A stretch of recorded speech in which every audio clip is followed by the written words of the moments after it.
This particular procedure what she is making is called as Janu pump. It is a subtle way of activating Janu Marma, which is situated in the popliteal fossa or to the lateral side of the knee.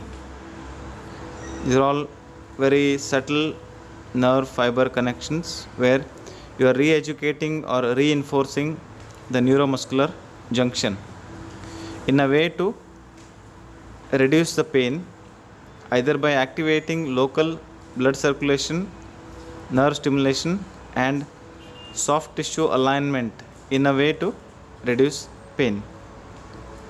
Under therapist's proper hand, this particular technique can be used to relieve a knee pain, where Ayurveda believes knee pain is nothing but excess of vata. So vata can be channelized from this point and energy can be balanced in a way to reduce the pain.